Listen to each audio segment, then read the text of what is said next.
तो फाइनली ढूंढ लिया आपने। हाँ, मुझे उम्मीद थी आप ढूंढ लोगे। आज इस वीडियो के अंदर मैं आपको कराऊंगा class 6 history chapter number 4। Chapter का नाम है what books and burials tells us. बिल्कुल डिटेल के साथ में और मनोरंजन के साथ में हम इस वीडियो को करने वाले हैं। मजा आएगा, गारंटी है मेरी। चलो शुरू करते हैं। मैं हूं अजय और आप देख रहे हैं CCL क्लास। इस चैप्टर के notes, textual question, important question, MCQs, ये सारी चीजें आपको लिखी हुई भी मिलेंगी। तो जरूर से वीडियो के डिस्क्रिप्शन के लिंक चेक कर लेना। साथ में वीडियोस भी मिलेंगी, दोनों लिंक प्लेलिस्ट का और पेज का दोनों डिस्क्रिप्शन में है, जरूर से देखना, आपके लिए बनाए गए हैं। अब कहानी क्या है, what is the story in this chapter. कौन है ये लोग, कहां से आते हैं, कितने पुराने हैं। समय बीतता जा रहा था, हम लोगों के पास बहुत कुछ था, विकास चलता जा रहा था धीरे धीरे, लेकिन जब हम इस लेवल पे पहुंच चले हैं जहां पर हमारे पास बहुत सारी सुख सुविधाएं हैं, हमें याद आया हमारे पूर्वजों ने क्या किया था, आखिर उनके साथ क्या हुआ, कैसी उनकी जिंदगी थी, क्या क्या तकलीफें उन्होंने सही हमें इस लेवल तक लाने के लिए। पूर्वजों का मेरा मतलब यहाँ से हमारे दादा या परदादा से नहीं है, ये बात बहुत हजारों साल पुरानी है। तो पहले चैप्टर का नाम क्लियर कर देता हूं, उसके बाद कहानी शुरू करेंगे। व्हाट का मतलब क्या, बुक्स किताबें, एंड ब्यूरियल्स, ब्यूरियल्स होती हैं कब्रें।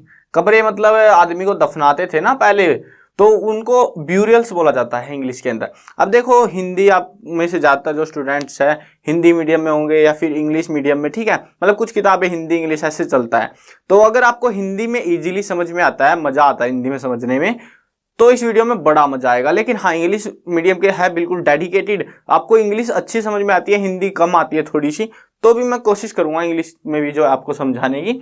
अब देखो यहाँ पे what books and burials tells us, यानी कि जो मुर्दा लोग होते हैं, डेड पीपल्स, उनके बारे में है। और बुक्स तो पता ही है क्या होती है। तो ये हमें कहानियां बताती हैं। This tells us stories about our past. Our past means very very, बहुत बहुत हजारों साल पहले।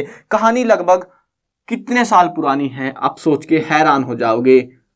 3500 ईयर्स एगो, यानी कि 3500 साल पहले की बात है। उस टाइम में कुछ ऋषि मुनि थे। ऋषि मुनि जानते हो ना, बाबा जो हवन करते थे वो वाले। तो ये जो ऋषि मुनि थे, इन लोगों ने कुछ वेद बनाए। क्या बनाए? वेद बनाए। वेद का मीन्स बोल सकते हो आप बुक्स है एक टाइप की। तो जैसे ये आपकी बुक है, ये पतली सी बुक है ना, देखो पतली सी है ना, बिल्कुल दिख रही है। लेकिन वेद जो है ना इतने से नहीं होते, ऐसे मतलब मान के चलो ये इतनी मोटी किताब हो गई एक, वो एक किसी एक पार्टिकुलर पर्सन ने नहीं बनाए हैं, वो बहुत सारे लोगों ने मिलके अपनी ज्ञान की बातें, अपने सराउंडिंग की जो भी बातें हैं, उनको उनके अंदर लिखा हुआ है। अब हमने जो वेद डिस्कवर किए हैं अभी तक, वो 4 हैं। पहला है ऋग्वेद, सामवेद, यजुर्वेद, अथर्ववेद। ठीक है, ये तो याद रह ही जाएंगे। अब ये चारों वेद के अंदर है ना कुछ अलग बातें हैं। क्या अलग बातें हैं? जो ये हमारा ऋग्वेद है ना, ये सबसे पुराना है, ओल्डेस्ट है ये। इसके बाद ये जो वेद थे बहुत हजारों साल के बाद लिखे गए। और रही बात इनको हमने कैसे पढ़ा, हमें कैसे पता चल रहा है, अब क्यों पढ़ रहे हैं हम इन चीजों के बारे में, तो ये जो है ना लगभग आज से 200 ईयर्स अगो, 200 साल पहले जो है ये वेद, इसको ट्रांसलेट किया गया ताकि हम लोग पढ़ पाए इसको। क्या है इस वेद के अंदर?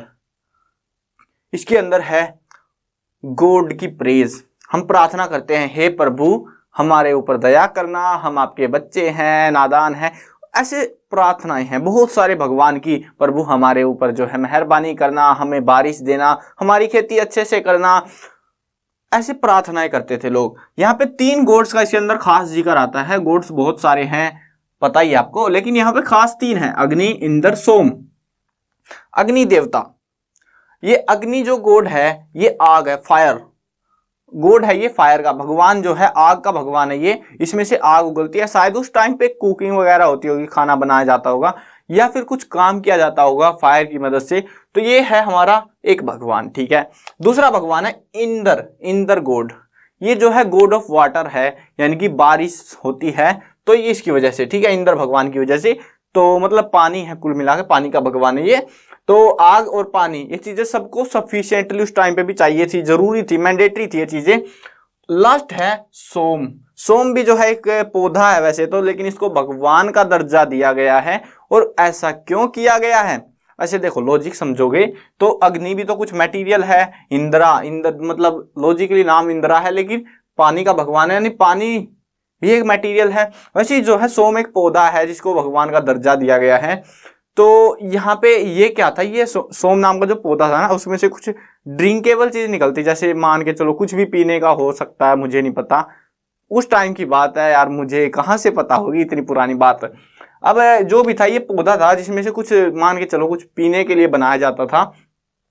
तो ये 3 भगवान थे जिनका हमें इस ऋग्वेद के अंदर जिक्र मिलता है, सब वेदों में नहीं, सिर्फ ऋग्वेद के अंदर। अब आप बोलोगे बाकी वेदों का क्या हुआ? फिर 4 हैं, एक में तो चल ठीक है, बाकी में क्या हुआ? तो ये जो बाकी के वेद है ना, इनको मतलब बहुत हजारों साल के बाद लिखा गया, और इनमें सिर्फ और सिर्फ वार्स, फाइट्स, ये मतलब जो राजा लोग थे उस टाइम का समाज के अंदर क्या चल रहा था वो चीजें हमें जानने को मिलती है। जबकि इस वाले ऋग्वेद के अंदर हमें जो है गॉड की प्रे मिलती है, मतलब गॉड से जो है हम प्रार्थना कर रहे होते हैं, ठीक है। इसमें हाइम्स है, हाइम्स बोलते हैं इनको, प्रार्थनाओं को क्या बोलते हैं? हाइम्स, HYMES, ठीक है, हाइम्स बोलते हैं इनको, यानी कि प्रार्थनाएं कर रहे होते हैं। तो ये चीज समझ में आ गई। अब यहाँ पे जो है ना, इनको सेजिस ने लिखा था, एक व्यक्ति ने नहीं लिखा, इसको लिखा था जो ऋग्वेद था वो सेजिस के द्वारा लिखा गया। सेजिस यानी कि ऋषि मुनि। ये वर्ड्स जो है ना काम आते हैं जब आप अपने पास से अपना उत्तर बना रहे होते हो, क्योंकि कहानी समझ में है, आपको ये पता है क्या लिखना है, लेकिन पंगा कहाँ आता है जब वर्ड्स लिखने पड़ जाते हैं। सेजिस ऋषि मुनि जो होते हैं, हाइम्स प्रार्थनाएं, इनका बार बार जिक्र आएगा सेजिस और हाइम्स का इस चैप्टर के अंदर, सो इनको तो याद रख ही लेना बिल्कुल से। अब चलते हैं आगे बढ़ते हैं। और हाँ, ये वेद जो है, अब आप कौन सी भाषा बोलते हो पहले तो ये बताओ? हिंदी बोलते हो, इंग्लिश, मराठी, उर्दू, पंजाबी या कोई और? जो भी भाषाएं हैं आप बोलते हो, लेकिन वैसे ही जो है अब ये हमारा ही करंट सिचुएशन है, ठीक है, करंट एट दिस सिचुएशन। लेकिन आज से लगभग इतने 100 साल पहले, 3500 ईयर्स एगो, एक भाषा बोली जाती थी। वो एक नहीं थी, वो बहुत सारी, जैसे हम लोग आज मैंने वैरायटीज बता दी आपको, ऐसी बहुत सारी भाषाएं बोली जाती है ना। तो उस टाइम पे भी भाषाएं बोली जाती थी, वो भी अलग अलग टाइप की, लेकिन उनको हमने ट्रांसलेट किया जैसे तैसे करके, जिसने भी किया होगा। कुल मिला के हमें जो है ये समझ में आ गया ऋग्वेद में क्या लिखा हुआ था। और जो ये लिखा हुआ था, जो लैंग्वेज इसमें यूज की गई थी वो थी संस्कृत। संस्कृत जानते हो ना, जो संस्कृत आप पढ़ रहे हो। लेकिन पंगा ये नहीं था, this is not a big matter. ये जो संस्कृत थी ये आपके पढ़ने वाली संस्कृत नहीं थी, ये थी वैदिक संस्कृत। क्या? वैदिक संस्कृत। ये वैदिक क्या होती है? मतलब कि पुराने जमाने की, ये मान के चलो लोकल भाषा जैसे होती है। अब मैं हिंदी हरियाणा से हूँ तो हरियाणवी बोलूंगा, आमतौर पे बोलचाल की भाषा है मेरी। तो वैसे ही जो है ना, वैदिक संस्कृत या प्राक संस्कृत बोला जाता है इसको, यानी कि ये देसी भाषा थी उनकी, लोकल जो आम बोलचाल की भाषा थी, उसी के अंदर इनको लिखा गया था। उसके बाद में इनको ट्रांसलेट किया, कुछ समझ में आया और कुछ क्या पता आया भी कि नहीं आया। जो भी था, इनकी जो लैंग्वेज थी वो थी वैदिक संस्कृत। ये याद रखना, ये इंपॉर्टेंट पॉइंट है इस चैप्टर का। अब बढ़ते हैं आगे। How historian study the Rigveda. सवाल उठेगा, आपने पहला चैप्टर समझ के आए हो ना, आपको आर्कियोलॉजिस्ट के बारे में पता होगा, हिस्टोरियंस के बारे में पता होगा। तो वहीं पे एक कैटेगरी आती है यहाँ पे हिस्टोरियन वाली, यानी कि वो लोग जो कहानियां बनाते हैं। कहानी समझते हो ना, अब मैं कहानी बना के सुना रहा हूं आपको, वैसे ही उन लोगों ने हमें ये कहानी बना के सुनाई, तभी तो मैं आपको सुना पा रहा हूं। तो ये जो कहानी है ये हिस्टोरियंस बनाते हैं। आर्कियोलॉजिस्ट सिर्फ सबूत ढूंढते हैं, जबकि हिस्टोरियंस उन सबूतों के आधार पर एक स्टोरी बिल्ड करते हैं। तो हिस्टोरियन बताते हैं यहाँ पे कि हिस्टोरियन ने ऋग्वेद को कैसे पढ़ा। पढ़ने का काम आर्कियोलॉजिस्ट का नहीं है, उनका काम है एक सबूत ढूंढना, प्रूफ ढूंढना, और वो प्रूफ मिल गया। एक कागज का किताब मिली, उसमें कुछ बकवास सी लिखी हुई थी, समझ में कुछ आ नहीं रही थी, और हिस्टोरियन को पकड़ा दी जाके, भाई साहब देखो ये किताब है और ये बताओ क्या लिखा हुआ है इसमें। अब हिस्टोरियन का काम रह गया, वो पढ़ के सुनाएगा उसको क्या लिखा हुआ है उसमें, पता नहीं क्या सुनाएगा, लेकिन सुना देगा जो भी है। तो यहाँ पे जो है ना, हमें पता लगा जो सेज थे ना, जो सेजिस थे, उनका जो है रूल चल रहा था उस टाइम पे। रूल बोले तो मतलब रूलर्स थे उस टाइम पे, राजा लोग थे, लेकिन जो राजा थी ना उसकी अहमियत इतनी नहीं थी जितनी सेजिस की थी, यानी कि जो ऋषि मुनि थे उनकी अहमियत ज्यादा थी। तो इन्होंने क्या किया, इन्होंने जो है जो हमारा जो सोसाइटी थी, समाज था, उसको दो हिस्सों में बांट दिया। कितने में? दो हिस्सों में। तो यहाँ पे जो है पहले तो उसको बाद में पढ़ेंगे, एक स्टोरी दे रखी है यहाँ पे ऋग्वेद के अंदर, जो कि एक सेज के बारे में है। सेज का नाम है विश्वामित्र। आपने बालराम कथा पढ़ी होगी, क्लास 6 हिंदी। उसके अंदर राम को लेने एक व्यक्ति आता है, एक ऋषि आता है, सेज आता है, जिसको बोला जाता है विश्वामित्र। पहले वो राजा था, उसके बाद में उसने संन्यास ले लिया और वो एक ऋषि बन गया, वही विश्वामित्र। अब ये जो विश्वामित्र है, जब राजा था, जिस टाइम पे राजा था ये, तो उस टाइम की बात है। उस टाइम पे ये रिवर क्रॉस कर रहा था, और रिवर का नाम था ब्यास और सतलुज। ये दो रिवर्स थी, बड़ी रिवर थी, और उनको क्रॉस कर रहा था। और इसके जो है ना नदी चल रही थी, नदियों को आह्वान करता है, ये बोलता है कि हे नदी और river come down and talk to me, ऐसी कुछ प्रार्थना करता है कि तुम गाय की तरह चलती हो, ऐसे वैसे। और वो जो है नदी से बोलता है कि तुम मुझे रास्ता दो, पानी जो है बढ़ गया था वैसे, लेकिन बोलता है मुझे जो है ये नदी पार करनी है, तो ये जो है पानी को जो है मेरे पहियों से ऊपर मत आने देना, ताकि मैं आसानी से उसको पार कर पाऊं, ऐसे प्रार्थना करता है। नदियां बोलती है ये तो हमारा धर्म है, जो गॉड ने हमको जो रास्ता दिया है, जो पाथ दिया है, हम उसी से जाएंगी। अब जो है वो मान जाती है। उसके बाद में विश्वामित्र चला जाता है। अब यहाँ पे जो है हमें कुल मिला के इससे ये पता लगता है कि उस टाइम पे नदियां भी बातें करती थी। वैसे ये कुछ समझ में नहीं आया कि नदियां बातें करती थी कि नहीं करती थी, वो बाद की बात है। मुझे तो पता नहीं कि असल में वो नदी की कोई देवी आई थी या नहीं आई थी। अब बात आती है आगे कैटल, हॉर्सेस एंड चैरियट्स के बारे में, ठीक है। यानी कि भेड़ बकरी जानवर जो घोड़े थे, उनके लिए जो है यहाँ पे ऋग्वेद के अंदर बहुत सारी क्या लिखी हुई है, हाइम्स लिखी हुई है। यानी कि प्रार्थनाएं करते थे लोग जो है प्राप्ति के लिए घोड़ा मिल जाए, हे प्रभु मुझे एक अच्छा सा सुंदर बलवान तेज फुर्ती वाला घोड़ा देना, ऐसे प्रार्थनाएं करी जाती थी, यज्ञ किए जाते थे। लोग जो है ज्यादातर जो है पुत्र की प्राप्ति के लिए जो संतान प्राप्ति लिखते थे, लेकिन हाँ वहां पे संतान प्राप्ति का मतलब था पुत्र प्राप्ति, पुत्री की प्राप्ति नहीं। पुत्र प्राप्ति के लिए जो है उनको एक चाइल्ड चाहिए था जो कि बॉय हो, नॉट अ गर्ल, ठीक है। स्पेशली फॉर सन्स जो है वो प्रार्थना करते थे, ठीक है। अब उसके अलावा जो है यहाँ पे और भी चलता था, यज्ञ वज्ञ चलते रहते थे, नॉर्मल सी बात थी। अब हाँ, हम बात कर रहे थे सेजिस ने जो है सोसाइटी को दो हिस्सों में बांट दिया। अब यहाँ पे दो ग्रुप बनाए गए थे ना। पहला ग्रुप जो था वो था ब्राह्मण्स का। किसका था? ब्राह्मण। अब ये जो ब्राह्मण लोग थे, ब्राह्मण आज भी हैं, तो ये जो है ना उस समय, क्योंकि इन सेजिस ब्राह्मण एक ही थे, ठीक है ना, ये मत सोचना कि सेजिस कोई और था ब्राह्मण कोई और था, यही लोग थे। तो इन्होंने अपने आप को, जैसे मैं अब बोल लूं कि ऐसे ऐसे जमीन बांट लो, मैं अपने हिस्से में ज्यादा अच्छी जमीन रख लूं, तो प्रॉफिट किसका है? मेरा। वैसे ही क्या इन सेजिस ने, इनकी वैल्यू थी मार्केट के अंदर, और इन्होंने जो है ब्राह्मण को जो है पहले दर्जे पर रख लिया। कौन से पे? पहले पर। उसके बाद जो रूल कर रहा था, जो राजा था वहां का, उस एरिया का, क्या था? राजा। तो ये जो राजा था ना, इसको सेकंड दर्जे पे रख दिया। रिस्पेक्ट इसकी भी थी, रिस्पेक्ट इसकी भी थी, दोनों की रिस्पेक्ट थी। लेकिन हाँ, एक बात और सवाल आएगी कि ये राजा कैसा होता था? उस टाइम पे ना राजा नहीं होता था। क्या नहीं होता था? Raja is not a raja, means king जो है, किंग नहीं था उस टाइम पे। क्यों? क्योंकि जो है पंगा क्या हो रहा था उस टाइम पे, किसी को ये डर नहीं था, हमले नहीं होते थे उस टाइम पे। ये बहुत शुरुआती बात है। उनके पास ना सेना होती, ना उनके नौकर चाकर होते, ना कोई राजमहल, ना कोई 4 दीवारों से घिरा हुआ कोई घर होता, ऐसा कुछ नहीं था। आम जिंदगी, जैसे एक कबीले का सरदार बना दिया गया हो, ऐसे आम जिंदगी जीते थे। थोड़ी सी रिस्पेक्ट ज्यादा होती थी, लेकिन कोई ज्यादा बड़ा फर्क इससे नहीं पड़ता था। तो अब जो है यहाँ पे देखो, आप बोलोगे कि किंग क्यों नहीं लिखा आपने, राजा क्यों लिखा? ये सवाल सबसे इंपॉर्टेंट रहेगा आपके हिसाब से। आप सोचोगे कि किंग होना चाहिए था, राजा क्यों लिखा? क्योंकि जो बुक है ना, ये आपकी इंग्लिश वाली बुक है हिस्ट्री, हिंदी में लिखी गई है और इंग्लिश में ट्रांसलेटेड है, समझ रहे हो। जो ऋग्वेद था वो भारत का था, हिंदी भाषा, संस्कृत से हिंदी ट्रांसलेट हुई थी, नॉट इंग्लिश। तो ऐसी इसी वजह से इन शब्दों को राजा राजा ही लिखा जाता है। ऐसे आगे बहुत सारे शब्द देखने को मिलेंगे आपको जिनके अंदर सेम पैटर्न चलता रहता है, ठीक है। तो इनके पास कोई कैपिटल, सिटीज, पैलेस, आर्मीज कुछ नहीं होता था, बस नॉर्मल से लोग थे। अब यहाँ पे सिर्फ ब्राह्मण, सिर्फ राजा, ये दो कैटेगरी नहीं थी, एक आम कैटेगरी थी जिसको बोला जाता था जनता, यानी कि जन बोला जाता है इसको। ए जो है इनमें साइलेंट रहता है ज्यादातर वर्ड्स में। जन का मतलब जनता, ठीक है। जो भी आम पब्लिक बच गई अभी, यानी कि उसमें कुछ भी हो सकता है, फार्मर्स या फिर हर्डर्स, जो भी लोग हैं, फिशरमैन, जो भी जितनी भी कैटेगरी बच गई वो फालतू की, वो सारी उसमें आ जाती थी जन के अंदर।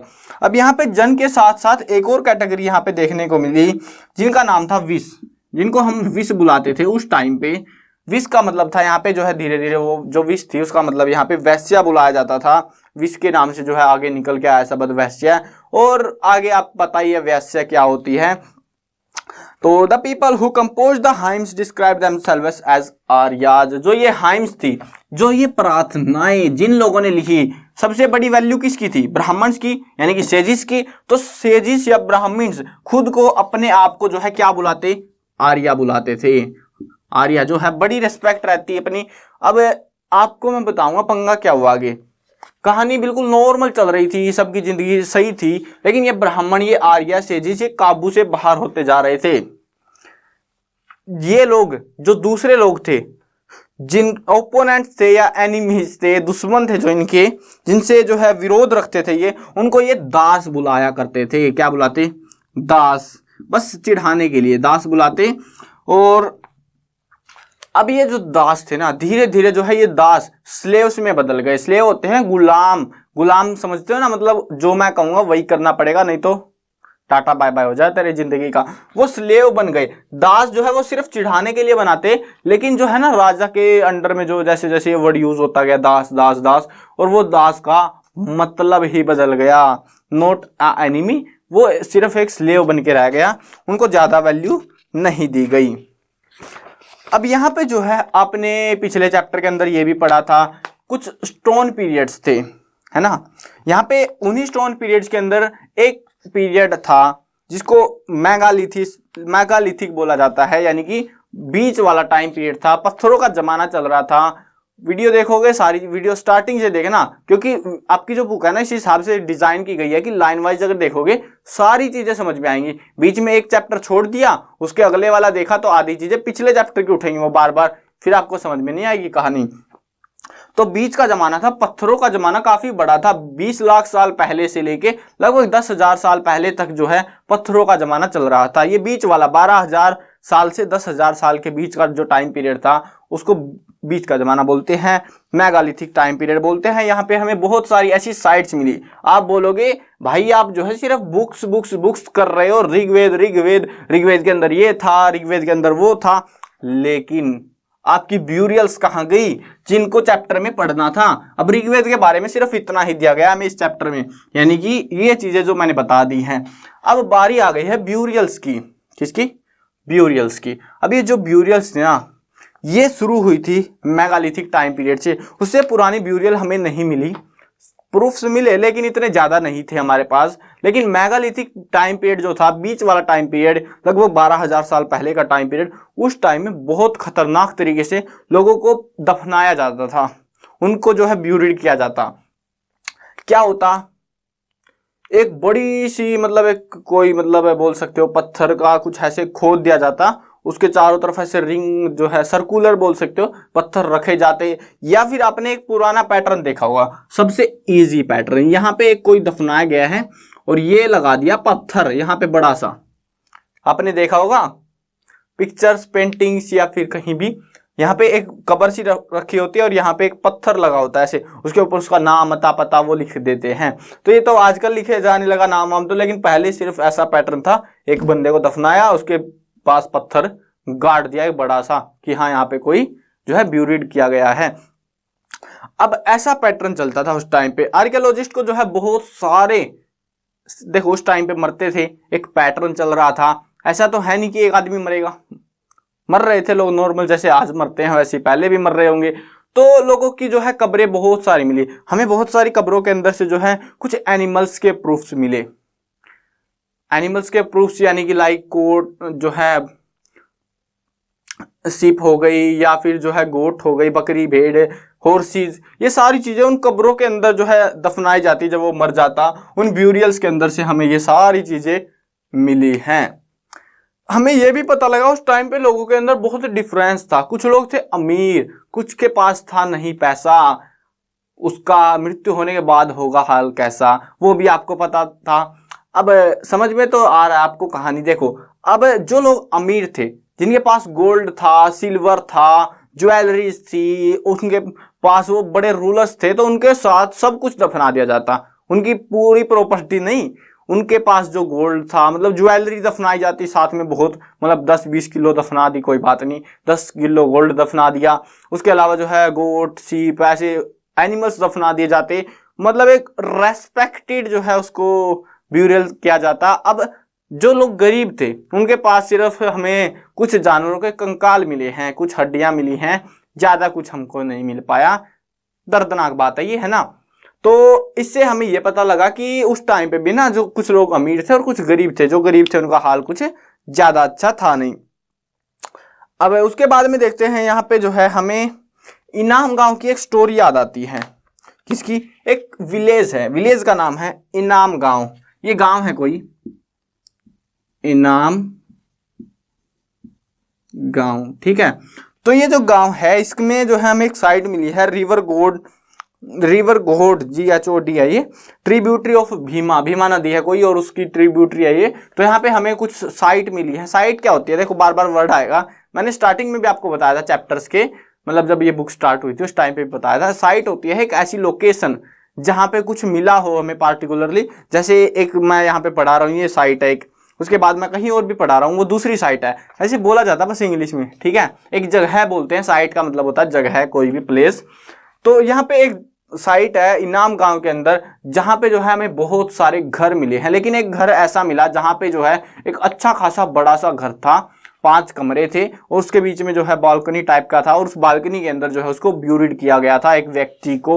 वहां पे एक गोडाउन भी था ग्रेनरीज के लिए, यानी कि अनाज रखने की कोई जगह होगी उस टाइम पे। तो ऐसा कुछ हमें लगा, लेकिन हाँ लाश मिली है वहां से। लाश तो क्या ही मिलेगी, मतलब उनका कंकाल मिला है, ऑब्वियस सी बात है। ये बात है लगभग ऋग्वेद के टाइम की ऑलमोस्ट, ठीक है। तो उस टाइम का हमको मिला है। अब यहाँ पे जो है ना एक खास पैटर्न चल रहा था। लोगों को डायरेक्शंस का पता हमें नहीं पता कैसे पता चला, लेकिन हाँ हमें एक चीज कॉमन मिली कि एक व्यक्ति को है ना ऐसे दफना दिया नॉर्मल। दूसरा भी सेम पैटर्न पे था। वहां पे क्या था, जो भी ब्यूरिड किए जाते हैं उनका जो हेड था वो नॉर्थ की साइड में रखा जाता। अब आपको मैप का पता होगा ना, नॉर्थ साउथ, देखो ये ऐसे नॉर्थ दिखाते हैं हम, साउथ ऐसे। तो यहाँ पे जो है उसका सिर रखते हैं ऐसे और यहाँ पे जो है ऐसे दफनाते। और जितनी भी हमें जो है ब्यूरियल्स मिली है सबके अंदर सेम बात थी। वो कमाल की बात थी, समझ में नहीं आई कि उनको आखिरकार डायरेक्शन का पता कैसे लगा। और इससे भी कमाल की बात ये थी कि वो आखिरकार लोगों को ऐसे ही क्यों दफनाते थे। उन्होंने साउथ टू नॉर्थ क्यों नहीं कर दिया, east to west, west to east, ऐसे क्यों नहीं, कैसे भी उठाया खोदा और दफना दिया, ऐसा नहीं किया गया। उन्होंने सिर्फ एक पार्टिकुलर पैटर्न के हिसाब से दफनाया और जिसका आज तक नहीं पता चला आखिर उन्होंने ऐसा क्यों किया था। यहाँ पे एक साइंटिस्ट की बात याद आती है। एक बुक थी जिसको हम पढ़ रहे थे, है ना। अब यहाँ पे जो है हमें बहुत सारी चीजें और भी मिलती है। मेडिसिन्स, आप जानते हो दवाइयाँ। एक पुराने टाइम का जो है एक चरक संहिता लिख रखा है इन्होंने, संहिता है ये, तो बोला जाता है मतलब संहिता, ठीक है, वैसे लिखा ऐसे ही जाता है। अब यहाँ पे जो है ना ये बुक आपको बतानी जरूरी है, बहुत इंटरेस्टिंग स्टोरी है इसके बारे में भी। देखो लिख देता हूं मैं बुक का नाम, ठीक है, बुक याद रखना आप, चरक संहिता। स्पेलिंग थोड़ी अजीब लगेगी संहिता की आपको, चरक संहिता। ये हिंदी में और इंग्लिश में ट्रांसलेट की गई है इसीलिए नाम अजीब है। ये एक जो है मतलब डॉक्टर था कोई चरक नाम का, उसने एक किताब लिखी चरक संहिता। उसने बताया उस टाइम पे लगभग आज से 2000 साल पहले, ये बात थोड़ी सी ध्यान रखना टाइम पीरियड, ठीक है, लगभग 2000 साल पहले, 2000 ईयर्स एगो, आ साइंटिस्ट तो नहीं, मतलब डॉक्टर था कोई, फिजिशियन बोलते हैं इसको। तो फिजिशियन था जिसका नाम था चरक। उसने एक बुक लिखी चरक संहिता। और इस बुक की खास बात क्या थी, इसके अंदर बताया गया कि इंसानी शरीर में, ह्यूमन बॉडी के अंदर 360 हड्डियां होती है, 360 बोन्स पाई जाती हैं। आप बोलोगे कि आप बताओ पहले तो आपको कितना पता है, कितनी बोन्स होती है ह्यूमन बॉडी में? तो जितनी भी होती है वो इतनी नहीं होती, ठीक है, मैं बता दूंगा कितनी होती है, डोंट वरी। अगर आपको लग रहा है कि मुझे तो याद ही नहीं है भाई, अब जो ये बोन्स थी ना ये कुछ ज्यादा थी, कुछ नहीं बहुत ज्यादा थी। बाद में जो है इसकी जो बुक थी ना उसके अंदर से हमने बहुत सारी दवाइयां, मेडिसिन बनाई हैं। मतलब जो ये बंदे ने जो बुक लिखी थी ना चरक संहिता, ये बहुत वैल्यूएबल बुक थी। और इसने एक इंपॉर्टेंट बात मिस कर दी कि इसने जो बोन्स बताई वो गलत थी, और बहुत बड़ी अमाउंट में गलत थी। ऐसा कैसे हो गया? बाकी चीजें ठीक थी, काम कर रही थी, टेक्निक अच्छी थी, लेकिन ये गड़बड़ कैसे हो गई इस बंदे से? एक्चुअली में इसने गड़बड़ नहीं करी थी, गड़बड़ हमसे हो गई, हम लोगों से। इसने बताया कि जो है ना टीथ होते हैं ना, ये दांत जो होते हैं, जॉइंट्स, कार्टिलेजेस, जॉइंट्स मतलब ये जो जोड़ होते हैं ना, यहाँ पे एक हड्डी होती है, देखो ऐसे कुछ होता है, जैसे हड्डी होती है ना ये इस टाइप से होती है, और जो दूसरी वाली होती है ना दूसरी हड्डी, वो कुछ ऐसे होती है। ये हड्डी है, ये हड्डी है, लेकिन यहाँ पे जो है ना कार्टिलेजेस होते हैं इनको जोड़ने के लिए, ऐसे कुछ। तो ये जो है ना इसने इनको भी, ये जो है ना ये बिल्कुल नैरो बोन्स होती है, बहुत पतली पतली सी, जो कि फील भी नहीं देती कि बोन्स है ये, तो इसीलिए हम इनको कार्टिलेजेस बुलाते हैं। कार्टिलेजेस टीथ का तो पता ही है। तो ये चीज है ना इसने गिन डाली, ये चीजें भी इसने गिन डाली। और कमाल की बात ये है, ये सारी चीजें अगर आप जोड़ के देखोगे ना, ये चीजें जोड़ लोगे उन हमारी अब के टाइम की जो बोन्स है उनमें, तो 360 मिलेंगी। कमाल की बात है ना, रोंगटे खड़े करने वाली बात है ये। आज से लगभग 2000 साल पहले एक चरक संहिता नाम बुक में हमारी प्रॉपर नॉलेज दी गई है कि 360 बोन्स होती हैं। एक्चुअली उसने टीथ, कार्टिलेजेस और ये जो है जॉइंट्स, इनको जोड़ लिया था, और अब के टाइम में उनको नहीं जोड़ा गया। इसी वजह से अब के टाइम में 206 बोन्स पाई जाती हैं, ठीक है। अगर उनको जोड़ ले 360 बनेंगी। अब ये पता नहीं उस बंदे ने क्या तो किया है, मतलब कैसे चीरफाड़ करता था क्या पूरा इंसान की, समझ में नहीं आया, है ना, अजीब सी बात है। अब यहाँ पे जो इनाम गांव की कहानी चल रही थी हमारी बीच में, हम पता नहीं चरक संहिता पे कहाँ से पहुंच गए। बीच में बता दिया इन्होंने, बुक वालों ने, मैंने भी बता दिया। अब बात आती है इनाम गांव की। यहाँ पे याद रहेगा ना, ये कबर की बात है, नॉर्थ टू साउथ, याद रखना, ये चीज बहुत इंपॉर्टेंट है इस गांव के बारे में। बाकी किसी गांव में ऐसा नहीं मिला, सिर्फ इसी गांव में मिला। अब यहाँ पे जो है ना, जो हमें ब्यूरियल्स मिली हैं उनमें कुछ सबूत मिले हमको, वो लोग क्या खाते थे, कौन से जानवर पालते थे, रहते तो वहीं थे, रहते कहाँ और रहेंगे, है ना। तो ये चीजें हमें इनकी ब्यूरियल से पता लगी। लाइक ये क्या क्या थे, देखो, wheat, barley, rice, pulses, millets, peas and sesame, ये सारी चीजें ये खाते थे। यानी कि गेहूं, चावल, बाजरा, मक्का, ये सारी चीजें, चावल, दालें, ठीक है, तिल, ये सारी चीजें इन्होंने जो है उगा रखी थी। इनकी हमें ब्यूरियल से ये चीजें मिली हैं। उसके अलावा जो है इनकी ब्यूरियल्स में जो है हमें पता लगा कुछ जानवर ये पालते थे, उनका नाम है cattle, buffalo, goat, sheep, dog, horse, ass, pig, sambar, spotted deer, black deep, antelope, hare, mongoose, और भी बहुत कुछ। भाई मतलब ये वो लोग थे जो आज के टाइम पे, देखो आज का जो टाइम है, जो जानवर हम पालते हैं, ठीक है, वो सारे जानवर ऑलमोस्ट ये पालते थे। जो खेती हम करते हैं वो खेती ये लोग करते थे। और उसके अलावा जो है ये लोग आंवला, जामुन, ठीक है, डेट्स, ये सारी चीजें, बैरीज वगैरह ये कलेक्ट किया करते थे। ये भी हमें इनकी जो है ब्यूरियल्स के अंदर से मिली हैं। मतलब कि ये लोग फल फ्रूट भी खाते, सब सारी चीजें, ये सब चीजों के शौकीन थे। आज से बहुत हजारों साल पहले ऐसा कुछ था हमारा टाइम, और आज भी ऑलमोस्ट सिमिलर है, ज्यादा बदलाव देखने को नहीं मिला। हालांकि हमारे पास जो है मशीन्स आ गई हैं। उस टाइम इस टाइम में अगर हम मशीन्स हटा देना, ऑलमोस्ट सिमिलर है इनके टाइम के जैसा, इन्हीं के जैसा हमारा हाल हो जाएगा। चलो, ये था इस कहानी के अंदर। स्टोरी इंटरेस्टिंग लगी तो वीडियो को लाइक करना और अपने दोस्तों के साथ शेयर करना। और वीडियो खत्म करते हैं। मैं कवर करने वाला हूँ क्लास 6, 7, 8, 9, 10, 11 और 12th क्लास की सभी सब्जेक्ट की वीडियोस, हिंदी मीडियम और इंग्लिश मीडियम दोनों में होने वाली है। तो सब्सक्राइब करो, साथ में घंटी दबाओ, ताकि आप अपना अपडेट बिल्कुल टाइम से पाओ।